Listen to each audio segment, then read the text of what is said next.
Hello everyone, Air here, and we have two new characters. In this video, I'm going to talk about Light of Genesis, aka Super Fairy Duper Young Jessica. She is in Faction Origins of Light, Legion of Glory, and Reincarnation Tensei. Now let's compare her stats of her classes. The first one we have Authority of Judgment. That's the mage class. This one has more intelligence, while the other one is a holy class that gives more HP. So if you are planning to build her as a DPS, you want to use Authority of Judgment. Otherwise, you want to go with Martyr if you want to go support route. Okay, her talent, Authority of Judgment here. So damage dealt increased by 5, 8, 11, 15%. So 5 at 3 stars, 4 stars, 5 stars, and 6 stars at 15% when entering battle, which means AoE does not count. After a skill deals damage, its cooldown will be reduced based on how many enemy targets are hit, up to 3 turns. Which means the most cooldown you can reduce is 3. If you're using a single target attack, so the most you can get is reduce 1 turn, but if you're using an AoE, the most you can do is 3 turns even if you hit 5 units or more. Last part of her talent is before entering battle and when ending a turn, gain authority. What is authority? Intelligence plus 5% can be stacked up to 2, 3, 3, 4. So 2 is 3 stars, 4 stars, 5 stars, and 6 stars at 4 times. Cannot be dispelled for every 2 stacks of authority, unit range plus 1. If you use your 3C in turn 1, you can get authority right off the bat. So at 3 stars, the most you can get the extra range is plus 1, which is 3 range. So if you are at 6 stars, you can get up to 2 range plus, which means her attack will be at 4 range. So my suggestion is either you leave her at 3 stars, or you get her to 6 stars. 4 and 5 stars, like in the middle, doesn't really make a big difference. Of course, it increases her stats, but if you want to get the stacks, it's either 3 stars or 6 stars. Okay, bonding requirements. The first 3 heart, you don't need anyone to unlock it. So the fourth one here is complete Gate of Faith 3 with Jessica's help. So Jessica is the one, the R Jessica, the one that you get in the beginning of the game. And then the 5th bond is you need Young Jessica to complete Gate of Fate 5th. You need both Jessicas to fully unlock her bonds. Okay, now let's go over her skills. So the skills that we are familiar with, I won't go in depth. Fireball, very effective against infantry. Freeze strike, effective against lancer. And we have strengthen here's active use. Target unit gains attack and intelligence plus 20% and immune to attack and intelligence down and effects that silence active skills last 2 turns. Okay, next we have Holy Light. This is a new skill exclusive to her. Cost 1, cooldown 1, range 2, span single.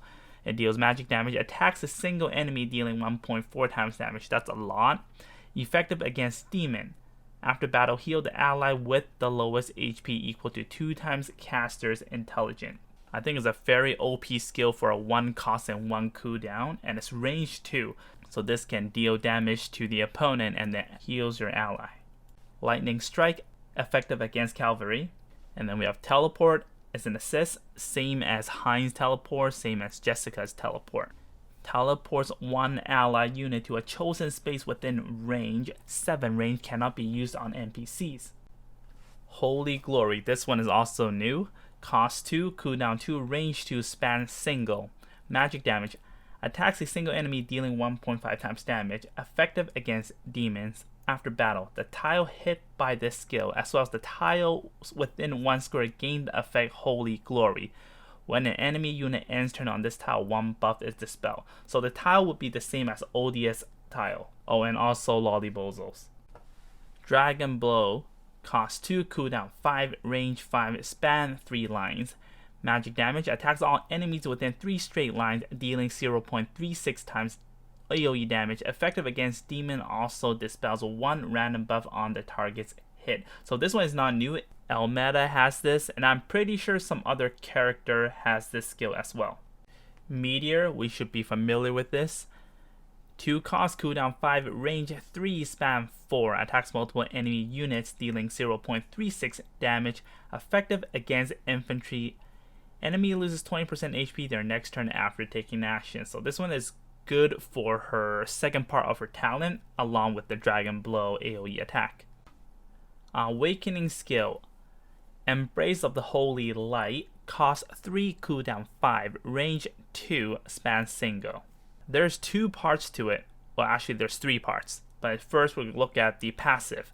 If an assist skill was used this turn and there is at least one allied unit adjacent when ending action, then may act again. Assist skills will be her strengthen buff and teleport. Whenever you use either one of these assist skills next to a ally, you will act again. Remember the last part of her talent? When you get 2 stacks, you get +1 range. Right here, you can get your 2 stacks right off the bat. Okay, now second part where you deal damage, attacks a single enemy dealing 1.5 times damage, effective against any non-holy units. So there's not many holy units when it comes to PvE. When it comes to PvP, there's a little bit more, but it doesn't matter. You're still going to deal 1.5 times damage, but you deal extra against non-holy units. After battle, restore HP to all allied units equal to 2 times caster intelligence. So this is like a stronger version of Chris Redemption, where you attack and then heal your allies. At the end of the turn, cause self and 1 random adjacent ally to gain Holy Shield. So what is Holy Shield? Is when your ally is HP at 100%, damage taken minus 25%. This effect is really good because after you use this skill, you're going to heal whoever your adjacent ally is. If they are not half dead or if they're close to 100%, and now you get that damage taken minus 25%. Who ideally you do want it on a tank. So for example, imagine this scenario. You teleport your tank, let's say Juggler. You teleport Juggler closer to the enemy, and then now you act again. You're going to attack right next to Juggler, and then after you deal damage, now you're protected by Juggler as a tank. On top of that, you give this Holy Shield buff to Juggler, and most of the Juggler, maybe 90% of the Juggler, has Last Rite. Last Rite at 100% HP is damage taken minus 40%. Now with Holy Shield, that's extra minus 25%. That's minus 65%. So it's really hard to kill Juggler unless he doesn't have Bracer and you have some sort of Renara-like effect before the battle starts. Okay, recommended weapon. Any staffs that give intelligent is good. However, I think these 2 staffs are her best weapon. The first staff I'm going to recommend is the Pale Staff. Remember her first part of her talent, damage dealt by specific percent, at 6 stars is 15%. And Pale Staff gives 15% single target damage increase, so that stacks on top of that talent. So that is, I can't say it's 30% because it's different thing that's being buffed, but with Pale Staff on top of her talent, she hits like a truck. And also this staff applies a debuff. Next we have a Scepter of Divinity. It does not give you any intelligent, but HP plus 5% when standing on non-defensive terrain and using a range skill that has a melee penalty, unit range plus 1. With her talent being at 6 stars, this will give her that extra 1 range, which means at most she can attack at 5 range. Even if she's not at 6 stars, even at 3, 4, 5 stars, most of the time she will be able to attack at 4 range. So it's kind of like you didn't get her to 6 stars, but with the Scepter of Divinity, you get that 6-star effect. And when she gets to 6 stars, it's even more OP. Now she can attack even 1 range further. Okay, recommended cloth armor. Hands down, when it comes to a mage, Tenyo's robe is one of the best cloth armor. It just increases so much survivability to your character. Next we have its Death's robe. Chance of being critically hit is reduced by 40% when attacked, 30% chance to increase enemies damage taken by 20% last 2 turns. Real talk, this robe is specifically for Apex, and this one is probably specifically against not getting one shot by Ares AoE. So honestly, if you don't play Apex, I think any robe will work. Anything will work. It doesn't really matter because most of the time in PvE you should have your tank with you, so you don't really get a chance to use the effect off of the robe. Next we have its Death's Robe. Chance of being critically hit is reduced by 40% when attacked. 30% chance to increase enemies damage taken by 20% last 2 turns. Real talk, this robe is specifically for Apex, and this one is probably specifically against not getting one shot by air race AoE.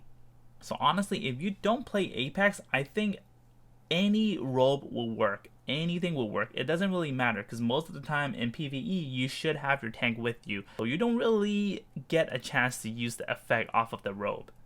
Recommended headgear, any headgear is good enough to be honest, but if it comes to PvP, these 3 are the ones that I would recommend.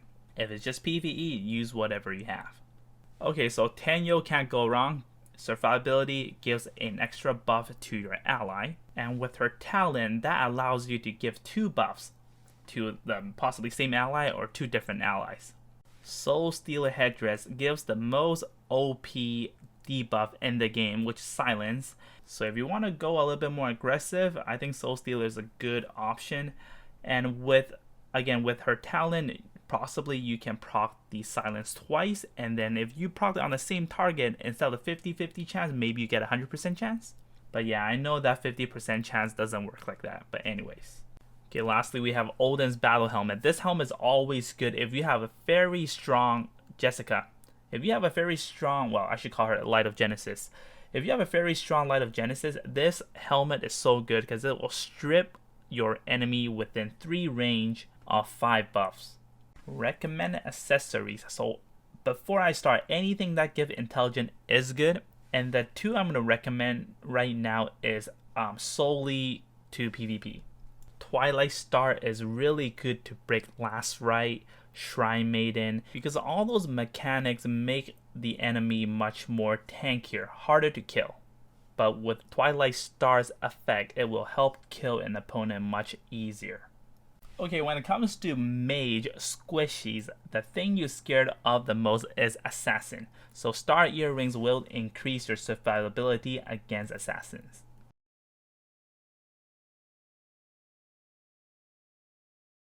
Okay, Enchant Choices, Full Moon for maximum damage. The downside is that you always have to maintain your HP at above 80%. Breeze is good. Breeze solves the problem of being low mobility, and the damage dealt increases by 10% from Breeze will also stack on top of her talent.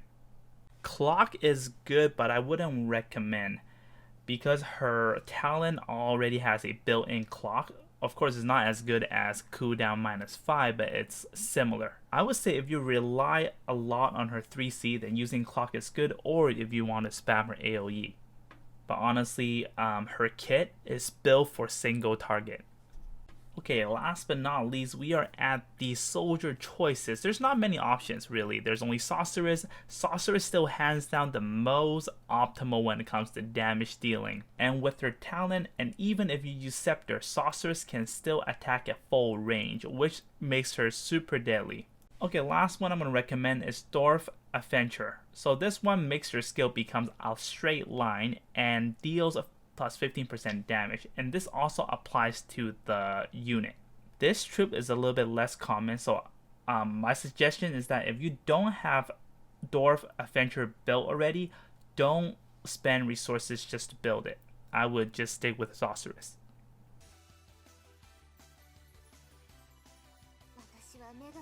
Alright everyone, that is it for this video. I hope you guys have a better understanding about the character, and make sure you don't build her incorrectly. If you like what you're watching, don't forget to like, share, and subscribe to my channel, and I'll see you guys in the next video. Bye bye.